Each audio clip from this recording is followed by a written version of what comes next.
거인의 힘 무한능력. NLP 마음의 핵 물리학. NLP는 마음의 핵 물리학이다. 물리학은 현실의 구조와 세상의 본질을 연구한다. NLP는 우리 마음에 대해 같은 것을 다룬다. NLP를 통해 우리는 마음을 어떤 것들을 작동시키는 부품처럼 나눌 수 있게 되었다. 우리는 진정으로 사랑받는 느낌을 가질 수 있는 방법을 찾으며 평생을 보낸다. 우리는 정신분석학자와 만나 자신을 알기 위해 노력하면서 막대한 돈을 쓴다.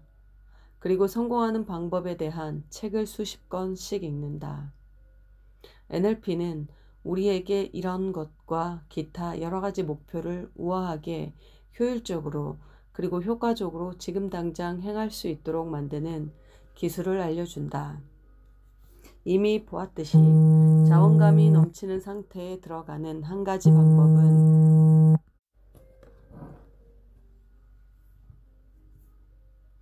NLP는 우리에게 이런 것과 기타 여러 가지 목표를 우아하게, 효율적으로, 그리고 효과적으로 지금 당장 행할 수 있도록 만드는 기술을 알려준다. 이미 보았듯이 자원감이 넘치는 상태에 들어가는 한 가지 방법은 전략 구조와 내적 표상을 통하는 것이다. 또 다른 방법은 생리체계를 조절하는 것이다. 전에 우리는 마음과 몸이 어떻게 하나의 신경회로를 이루고 있는지에 대해서 얘기했다. 이 장에서는 내적 상태의 심리적인 부분에 대해 이야기하겠다. 이번 장에는 내적 상태의 심리적인 부분에 대해 이야기했다. 이제 다른 부분에 대해서 알아보자. 9장입니다. 생리체계, 탁월성에 이르는 길. 우리는 손과 손 또는 손과 입의 접촉으로 마음속에 있는 악마들을 몰아낼 수 있다. 테네시 윌리엄스. 나는 세미나를 시작할 때 항상 목이 쉬고 즐거워 들떠있는 혼란스러워 보이지만 열광적인 분위기로 시작한다. 여러분이 시간에 맞춰 문을 들어서게 되면 아마 300여 명의 참가자들이 모두 펄쩍펄쩍 뛰고 비명을 질러대고 사자 같은 고함 소리를 지르며 팔을 흔들고 영화 속의 로키처럼 주먹을 흔들어대고 손뼉을 치면서 가슴을 내밀고 공작같이 뽐내며 엄지손가락을 세워 환호하고 마음만 먹는다면 온 도시를 밝힐 수 있을 만큼 엄청난 에너지를 발산하는 사람들과 맞닥뜨리게 될 것이다. 도대체 무슨 일이 벌어지고 있는 것일까? 이 상황은 두뇌 신경회로의 또 다른 반을 차지하고 있는 생리체계와 관련이 깊다. 대소동은 대략 다음과 같은 것이다. 자원감이 훨씬 풍부하고 더욱 강하고 전보다 행복하다고 느끼는 행동이며 성공할 것을 알고 있다고 확신하는 행동이다. 끝없이 활력이 넘쳐 흐르는 행동이다.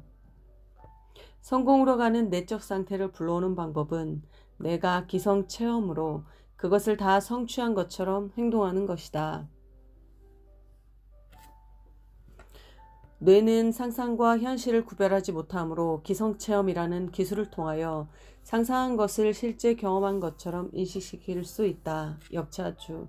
기성체험은 우리의 생리체계를 조절해서 원하는 내적 상태로 돌아가게 할 때 가장 효과적인 방법이다.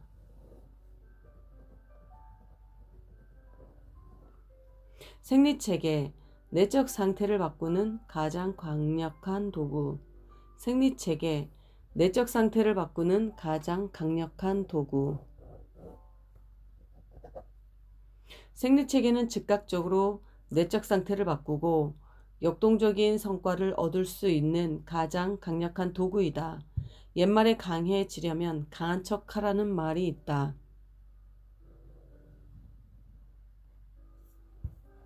절대 틀린 말이 아니다. 나는 내 세미나에 참석한 사람들이 자신의 인생을 변화시키는 확실한 효과를 얻기 바란다. 그러려면 가능한 한 가장 자원감이 넘치는 생리체계 상태에 있어야 한다. 생리체계에 활력이 없으면 활력이 넘치는 행동을 할 수 없기 때문이다. 생동감이 넘치고 역동적이고 신나는 생리체계 상태에 있다면 자연히 그런 내적 상태에 빠지게 된다. 어떤 상황에서든 우리가 가장 강력한 지렛대 역할을 하는 것은 생리체계이다. 가장 빠르게 작용하면서도 실패하는 법이 없기 때문이다. 생리체계와 내적 표상은 밀접하게 연결되어 있다. 하나를 바꾸면 즉각 다른 것도 바뀐다. 나는 마음이 안 되면 몸으로 한다는 말과 몸이 안 되면 마음으로 한다는 말을 즐겨한다.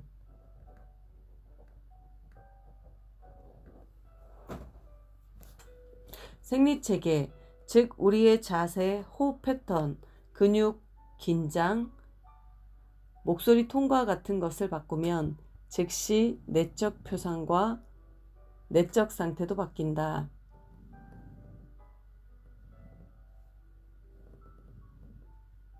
마음이 안 되면 몸으로 한다.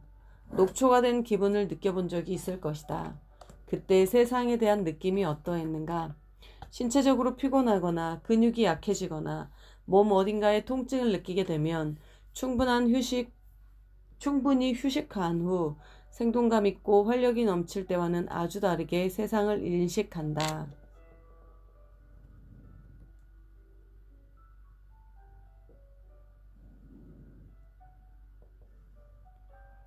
생리체계 조직은 두뇌를 조절할 수 있는 가장 강력한 도구이다.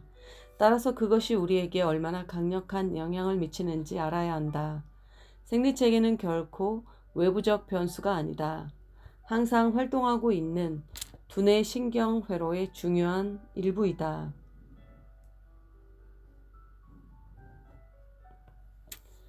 생리체계의 활기가 떨어지면 내적 상태도 긍정적인 에너지를 잃게 된다. 생리체계가 밝고 활기차면 내적 상태도 그렇게 변한다. 그러니까 생리체계는 내적 상태를 바꾸는 지렛대인 셈이다.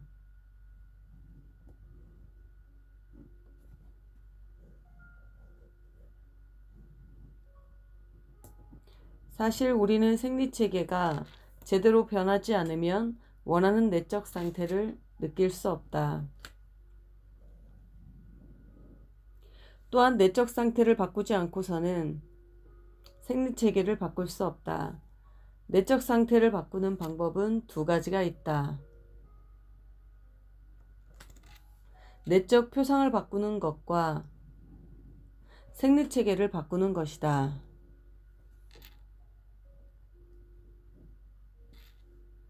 그렇다면 순간적으로 내적 상태를 바꾸고 싶다면 어떻게 하면 될까? 맞다, 생리체계, 즉 자신의 호흡, 자세, 얼굴 표정, 동작 같은 것을 바꾸면 된다. 피곤해지기 시작하면 그 상황을 자신의 내면에 알려주기 위해 어떤 생리체계 신호가 발생한다. 어깨가 축 늘어진다거나 중요한 많은 근육들이 풀어진다. 아니면 단지 신경체계에 피곤하다는 신호를 보내는 것만으로도 피곤해지는 수가 있다. 우리가 생리체계를 건강할 때의 느낌으로 바꾸면 그 순간 우리의 내적 표상이 바뀌게 되고 느낌 또한 바뀌게 된다. 피곤하다는 말을 계속하는 것은 스스로 피곤을 느끼도록 내적 표상을 하는 것이다. 우리가 생생하게 깨어있는 상태로 상황을 장악하고 있다고 말하거나 의식적으로 생리체계를 그렇게 만들면 몸도 따라서 그렇게 된다. 생리체계를 바꿔서 내적 상태를 변화시켜라. 신념을 설명할 때 나는 신념이 건강에 미치는 영향을 조금 소개했다. 오늘날 많은 과학자들이 강조하는 것이 하나 있다. 질병과 건강, 활력 행복과 우울함은 대개 선택의 결과라는 것이다. 우리는 그것을 생리체계를 통해 결정할 수 있다. 대개 무의식적으로 결정하지만 그렇다고 해서 선택이 아닌 것은 아니다. 행복하기보다 우울해지고 싶어요 라고 진심으로 말하는 사람은 없다. 그러나 우울한 사람들은 어떻게 행동할까? 우리는 우울증을 어떤 정신적인 상태라고 생각한다. 하지만 실은 아주 분명하고 쉽게 알 수 있는 생리체계를 갖고 있기도 하다. 우울한 사람의 모습을 상상하기란 그리 어렵지 않다. 우울한 사람들은 대개 눈길을 아래로 향하고 걷는다.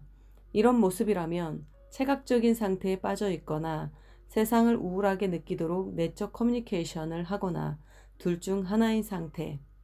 그들은 어깨를 쭉 늘어뜨린다. 그리고 힘없이 얕은 숨을 쉰다. 자신의 몸을 우울한 생리체계로 만들어버리는 일이라면 뭐든지 한다. 우울해지겠다고 결심이라도 한 것인가? 물론이다. 우울하다는 것은 하나의 결과이므로 우울하려면 우울함을 만드는 아주 구체적인 몸의 이미지가 있어야 한다. 만화 주인공인 찰리 브라운도 이것을 안다. 생리체계, 내적 상태를 바꾸는 지렛대. 생리체계를 특정한 방법으로 변화시켜 아주 쉽게 황홀한 감정을 만들 수 있다는 것은 신나는 일이다.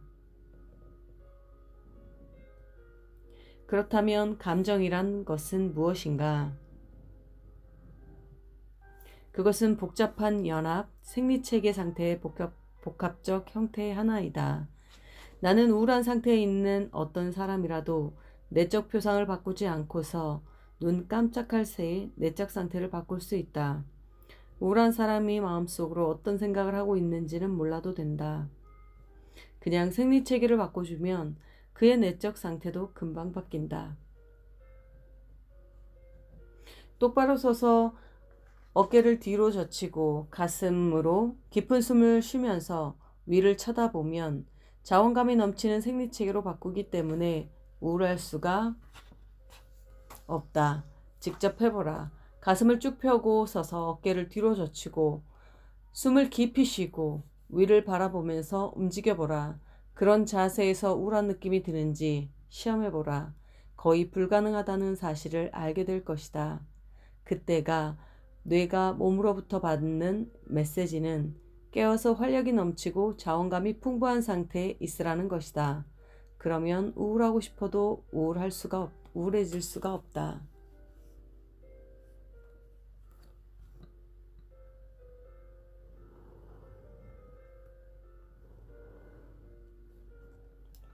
강해지려면 강한 척하라. 누군가 내게 와서 어떤 일을 할 수 없다고 말하면 나는 할 수 있는 것처럼 행동해 보십시오 라고 말한다.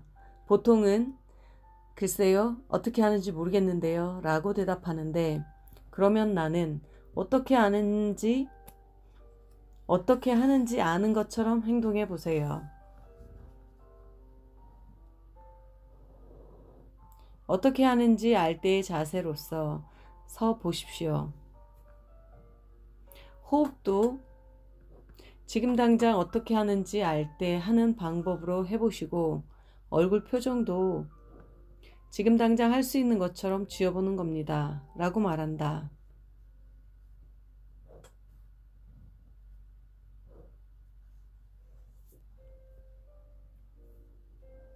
그런 자세로 서고 그런 방법으로 숨쉬고 그런 상태로 생리체계를 잊게 하면 당장 할 수 있다는 느낌이 들게 된다. 이 방법이 절대 실패하지 않는 이유는 생리체계를 조절하고 변화시키는 것이 놀라운 지렛대의 역할을 하기 때문이다. 다시 말하면 단지 생리체계를 변화시키는 것만으로 전에는 전혀 할 수 없었던 일을 할 수 있게 만들 수 있다. 생리체계를 변화시키는 순간 내적 상태도 변하기 때문이다. 하고는 싶지만 불가능하다고 생각한 것을 떠올려 보자.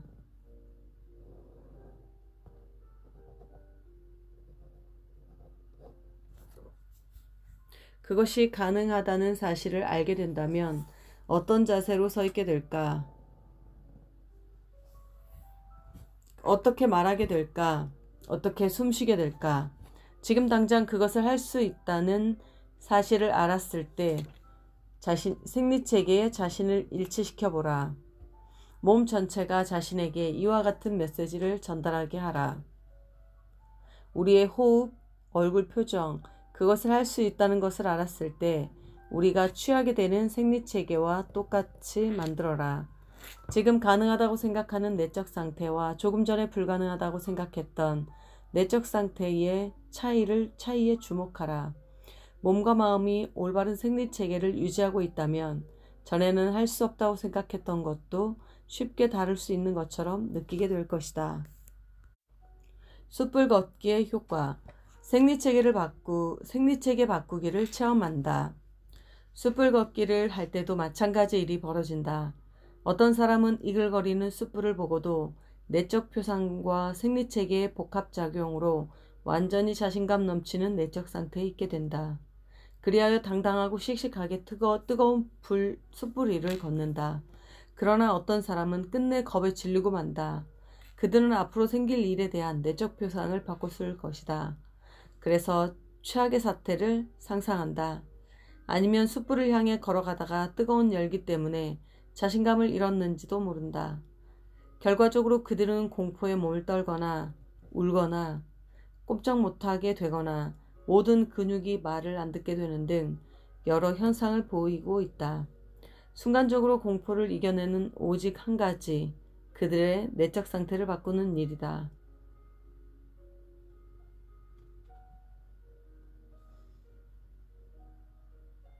순간적으로 공포를 이겨내고 불가능해 보이는 행동에 도전할 수 있도록 하고 내가 도울 수 있는 방법은 오직 한 가지, 그들의 내적 상태를 바꾸는 것이다.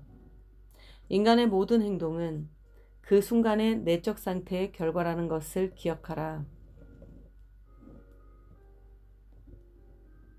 스스로 강하고 자원감이 넘치는 느낌을 갖게 되면 예전에 겁나고 나약하고 피곤할 때는 절대 할 수 없었던 것을 시도할 수 있게 된다.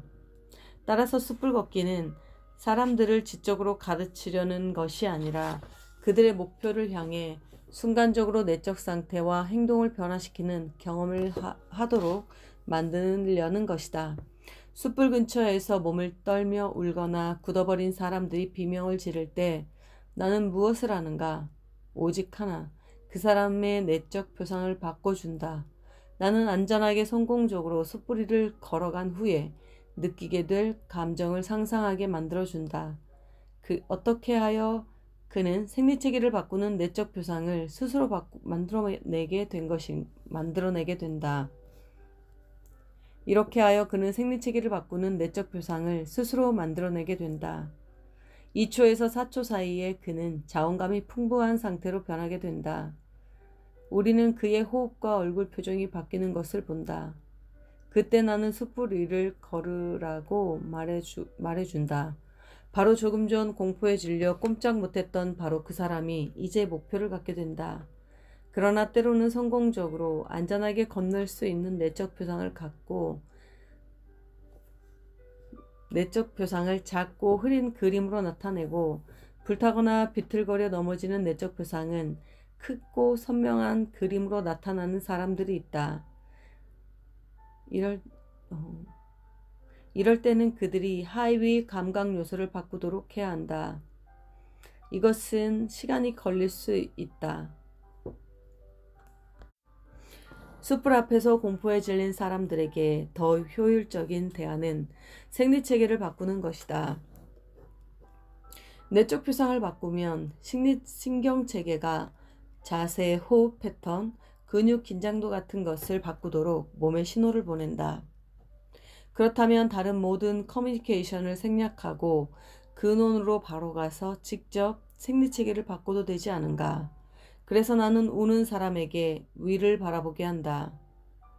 어떻게 하면 그는 체각 대신에 시각적인 신경체계를 통해 접근을 시작하고 거의 즉각적으로 울음을 멈춘다. 한번 생각해보라. 화가 끝까지 나 있거나 울고 있을 때 그 상태를 벗어나고 싶으면 하늘을 쳐다보라. 어깨를 뒤로 젖히고 시각적인 상태로 들어가라. 느낌이 즉각적으로 바뀔 것이다.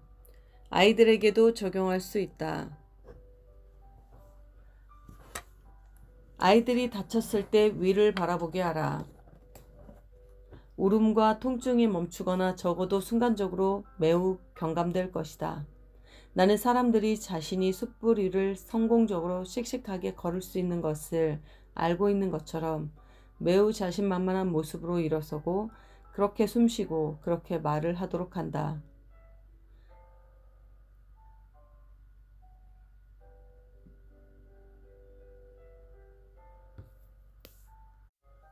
나는 사람들에게 자신이 숯불 위를 성공적으로 씩씩하게 걸을 수 있는 것을 알고 있는 것처럼 매우 자신만만한 모습으로 일어서고 그렇게 숨쉬고 그렇게 말을 하도록 한다. 이렇게 해서 그의 두뇌는 새로운 감정을 갖도록 메시지를 받고 결과적으로 바로 몇 초 전까지만 하더라도 겁에 질려 조금도 움직일 수 없던 사람들이 목표를 이루기 위해 행동을 취한다. 어떤 여자 또는 남자에게 접근할 용기가 없거나 상사에게 말을 할 수 없는 것과 같이 무엇을 할 수 없다고 느낄 때 언제든지 이와 같은 기법을 사용할 수 있다. 내적 상태를 바꾸거나 마음속의 그림 또는 대화를 바꾸거나 서 있는 자세, 호흡 방법, 그리고 말하는 톤을 바꿈으로써 우리는 행동에 활력을 불어넣을 수 있다. 가장 이상적인 것은 생리체계와 말하는 톤을 함께 바꾸는 것이다.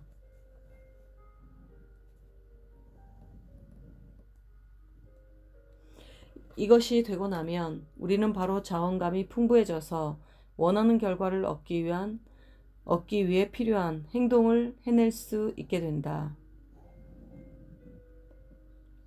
운동할 때도 마찬가지다. 심한 운동으로 숨이 가빠졌을 때 자신이 얼마나 피곤한 상태인지 또는 얼마나 많이 뛰었는지 계속 말을 하게 되면 주저하거나 숨을 헛떡거리는 방식으로 내적 커뮤니케이션을 도와주는 생리체계에 빠지게 된다.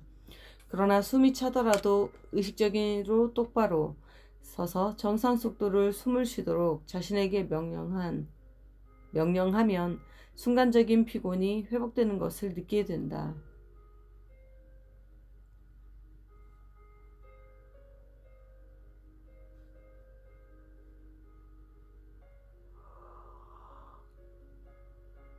어휴, 이럴 수가.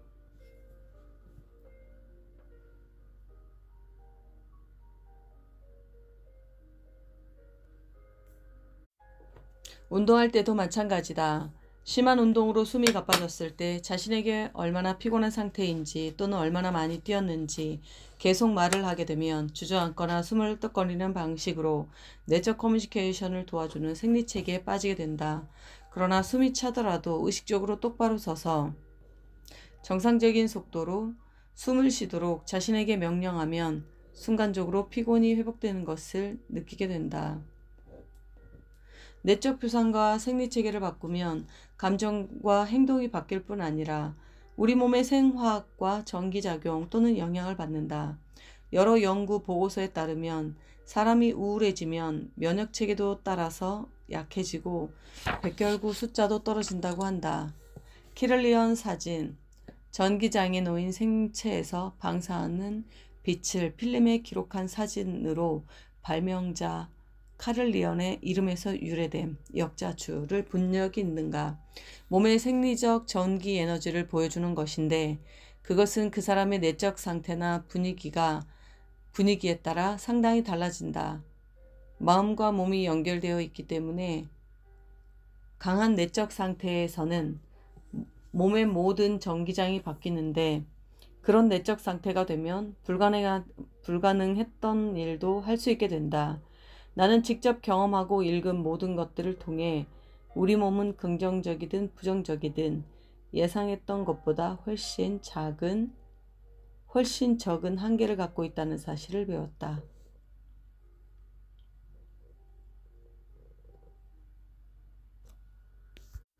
뼈추리기, 부정적인 내적 표상의 위력, 열정적으로 몸과 마음에 관한 글을 써온 허버트 벤슨 박사는 세계 각지에 있는 주술사의 힘에 대해 놀랄 만한 사실을 묘사한 적이 있다. 호주의 한 원주민 주술사는 뼈 추리기라고 불리는 전통적인 의식을 행한다. 그것은 강력한 마술적 주문을 던져 희생자 자신이 끔찍한 질병을 앓게 되거나 죽는다고 확신하게 만드는 것이다. 벤슨 박사는 1925년에 있었던 일을 다음과 같이 적고 있다. 악마가 자기 몸의 뼈를 추려내려고 믿는 사람을 보고 있기란 정말로 딱했다.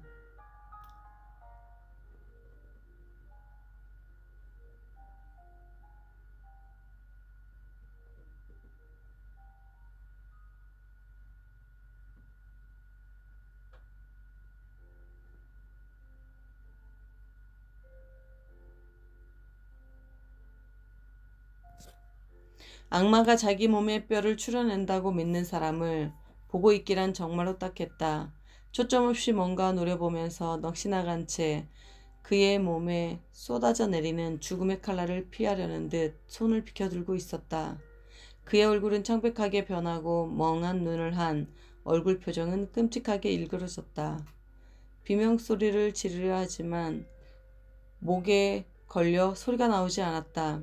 입에는 거품만 보일 뿐이었다. 몸이 떨리기 시작하고 근육이 저절로 꼬였다. 몸을 뒤로 흔들다가 앞으로 땅으로 넘어졌다. 잠시 후 그는 기절한 것처럼 보였다. 그러다 얼마 안 있어 바로 죽음의 고통을 받는 것처럼 몸부림을 쳤다. 그는 얼굴을 손으로 가리고 신음소리를 내기 시작했다. 그의 죽음은 비교적 짧은 순간에 일어났다.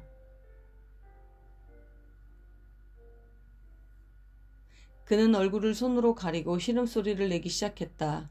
그의 죽음은 비교적 짧은 순간에 일어난 일이었다. 여러분은 어떨지 모르겠지만 나는 그렇게 생생하고 끔찍하게 죽음을 묘사한 장면을 본 적이 없다. 여러분에게 그런 것을 흉내내라고 할 생각은 없다. 그러나 그것은 생리체계와 신념의 힘을 상상해 볼 수 있는 좋은 예이다.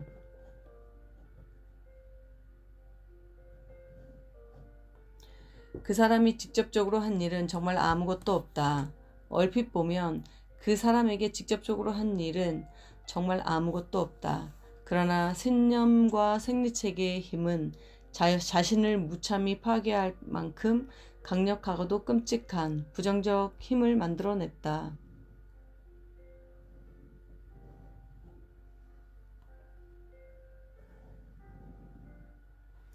우리가 미개하다고 여기는 사회에서만 이런 일이 일어나는 것일까? 물론 그렇지 않다. 매일 이와 비슷한 일들이 우리 주변에서 일어나고 있다. 벤슨 박사는 로체스터 대학병원의 조지 앵겔 박사가 예상치 못한 상황에서 일어난 돌연사를 다룬 전 세계의 신문 기사를 모아놓은 것에 언급했다.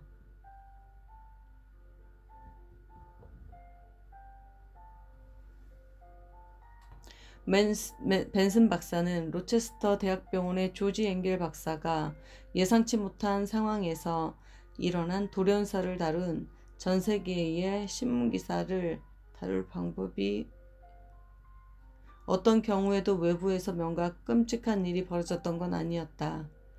저주는 희생자 자신의 부정적인 내적 표상이다.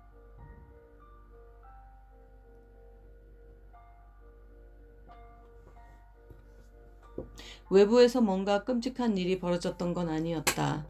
저주는 희생자 자신의 부정적인 내적 표상이다. 그 사람을 기운 빠지고 무기력하고 고독하게 만든 것은 어떤 것이었을 뿐이다. 결과는 실질적으로 원주민의 의식에서 일어나는 것과 같았다. 흥미로운 건 마음과 몸의 연관 관계에 관한 연구이다.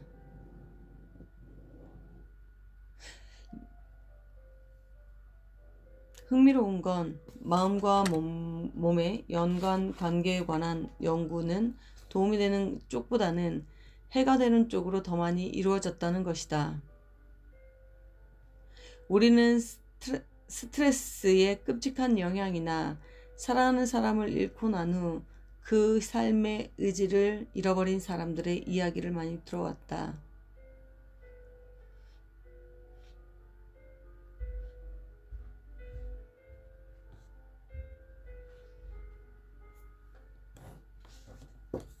우리는 스트레스의 끔찍한 영향이나 사랑하는 사람을 잃고 난 후 삶의 의지를 잃어버린 사람들의 이야기를 많이 들어왔다.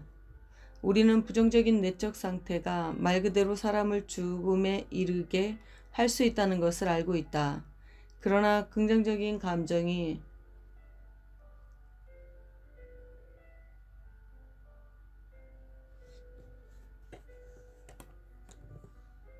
우리는 스트레스의 끔찍한 영향이나 사랑하는 사람을 잃고 난 후 삶의 의지를 잃어버린 사람들의 이야기를 많이 들어왔다. 우리는 부정적인 내적 상태가 말 그대로 사람을 죽음에 이르게 할 수 있다는 것을 알고 있다. 그러나 궁극적인 감정이 우리를 치유할 수 있다는 사실에 대하여는 별로 들어보지 못했다.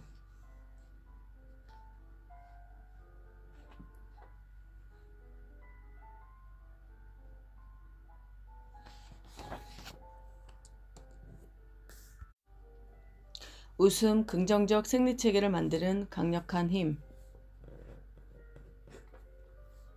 그런 면에서 노먼 커즌스는 매우 좋은 예라고 할 수 있다. 그는 자기가 쓴 웃음의 치유력이라는 책을 통해 긴 병으로 쇠약해진 몸을 웃음으로 회복하는 놀라운 방법을 제시했다. 웃음은 커즌스가 건강을 회복하겠다는 의지를 북돋기 위해 의식적인 노력으로 사용한 도구였다. 그는 하루 중 많은 시간을 웃기는 영화나 텔레비전, 책 등을 보면서 지냈다고 했다. 그렇게 해서 그는 분명히 내적 표상을 지속적으로 바꿔나갔고 웃음을 통해 즉시 생리체계를 바꾸어 신경체계에 긍정적인 메시지를 보냈다. 그러자 긍정적인 신체 변화가 잇따랐다.